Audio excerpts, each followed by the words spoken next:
Allez, on va sortir du monde de la montagne pour revenir dans les salles obscures avec Nathalie Darrocha, qui va nous parler d'un nouveau lieu dédié au spectacle vivant et notamment à l'humour. Alors c'est étonnant, en pleine crise sanitaire, de se lancer sur l'agglomération grenobloise dans un projet comme celui-là, une nouvelle salle de spectacle. Ça faisait déjà plusieurs années que c'était dans les tuyaux. Ah, j'imagine. Vous ne l'avez pas imaginé une fois que les salles étaient fermées. Non, ça faisait déjà quelques années que c'était dans les tuyaux. Et on m'avait demandé de réfléchir à tout ça. J'ai contacté les productions des artistes pour savoir quelles sont les attentes, les besoins, essayer de cerner un petit peu ce qu'on voulait faire aussi, quelles étaient nos ambitions, nos objectifs à court, moyen, long terme. Et sorti de la première vague, j'ai présenté mes 3 objectifs à Sylvain et Rémi, qui sont les 2 gérants du local. Et ils m'ont dit go, go, go. Et donc j'avais ma première date au mois de novembre 2020. Décembre, Hall de Laf en janvier, Topic, Karine Duval en mai. Et il y a un petit virus qui est passé par là, qui a tout chamboulé. Donc, qui est repassé en fait. Et là, on s'est dit, maintenant, il faut qu'on avance. On y va, on a tous besoin d'aller de l'avant. Voilà. Donc, c'est hyper enthousiasmant pour nous de reprogrammer, de présenter notre projet qui est ultra bien accueilli aussi par les productions, les artistes qui nous soutiennent. Et voilà. Alors, ce lieu, vous l'avez dit, s'appelle Le Local. À la base, c'est un restaurant. Hein. À la base, c'est un restaurant du midi. C'est un restaurant et un lieu de vie qui est ouvert du lundi au vendredi avec uniquement des produits locaux, 100% maison. On a un chef cuisinier qui est plutôt un artiste, qui est créateur, qui aime tout ce qui est repas, comment on appelle ça, de la cuisine familiale, qui va un peu revisiter. Donc, il va nous servir des bons, un bon pot-au-feu. Voilà. Alors, traditionnel. Voilà, c'est plutôt traditionnel. Et la marque quand même de fabrique du local, ça va être le burger. Tout maison. Le burger, les sauces, les frites, tout est maison. Et donc, c'est uniquement les personnes qui travaillent dans la zone industrielle de Saint-Égrève qui connaissent ce lieu. En soirée, il y avait jusque-là, c'était un peu ouvert le soir, mais il y avait des animations, des blind tests, des choses comme ça, mais rien de ce qui va se passer là à partir du 1er janvier 2022. Donc maintenant, ça y est, ça commence. C'est facile de transformer un restaurant en salle de spectacle J'aurai la réponse vendredi soir. Bon, j'imagine que vous avez déjà un peu réfléchi au truc, vous n'allez pas l'improviser. En fait, eux, ils sont très très bons dans tout ce qui est restauration, animation de soirée et gestion sur des créatifs. Donc chaque problème a sa solution. Donc là-dessus, et moi j'ai mon expérience avec la basse-cour. Ouais, vous avez travaillé plusieurs années à la programmation des spectacles de la basse-cour, qui est le café-théâtre Gros-de-Blanc, on va dire aujourd'hui. Exactement. Et donc j'ai mon expérience avec la basse-cour, donc l'accueil du public, l'accueil des artistes, les besoins des artistes, le besoin du public.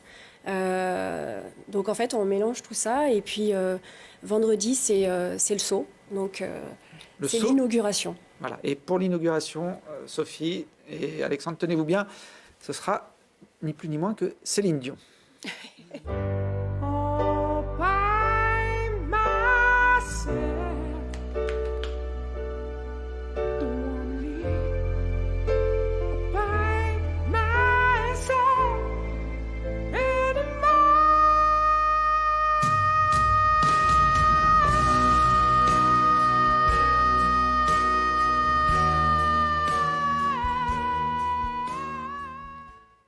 Bon, il tient presque aussi bien la note que Céline Dion.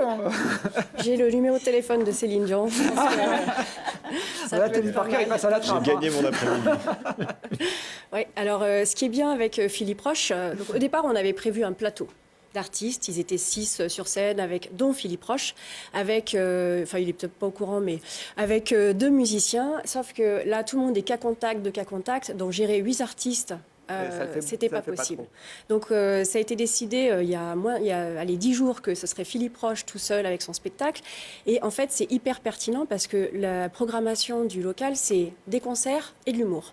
Et lui, c'est exactement ce qu'il propose. Il a un spectacle où il chante, il fait des imitations, il revisite les imitations aussi, et à la fois, c'est du stand-up. Donc en fait, c'est ultra pertinent. En plus, il peut faire plusieurs personnages. Donc, Je crois qu'il y a Michel Sardou aussi, non? il y en a pas mal. Il y a Jean-Jacques Goldman, si j'ai bien compris, etc. Bon, c'est à découvrir, donc Philippe Froch, ce vendredi pour la première de cette nouvelle salle de spectacle. Vous resterez après un peu dans l'humour musical à la suite, début février. Il y a notamment Oldelaf, qui a l'habitude de tourner un peu partout sur les scènes françaises. Ouais, j'adore Oldelaf. Je n'envisageais pas de commencer sans eux, en fait. Oldelaf et Alain Berthier. Ouais. Voilà, c'était pas possible. C'est le spectacle qui m'a rendue heureuse la première fois que je l'ai vu. Je les connaissais pas du tout. Je le trouve merveilleux. C'est un spectacle familial.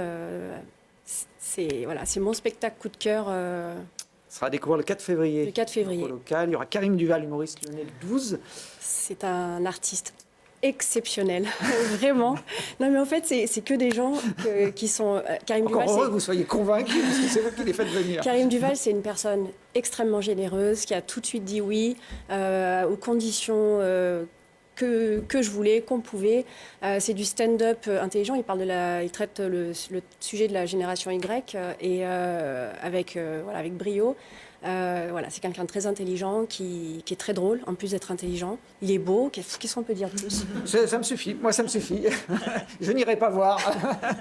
Karim Duval, ce sera le 12 février. Donc au local à Saint-Égrève. Il y aura aussi Kevin Micou, qu'on aime bien à Télé-Grenoble, puisqu'on lui a fait faire ses premiers plateaux télé, qui sera là au mois de mars, le 24 mars. Puis j'imagine que la programmation va s'étoffer au fur et à mesure.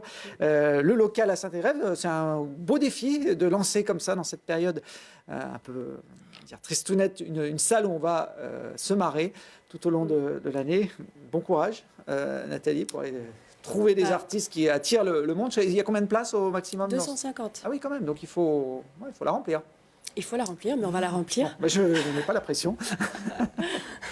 Pour l'instant, vous êtes en dessous des jauges sanitaires, donc l'expérience peut se poursuivre.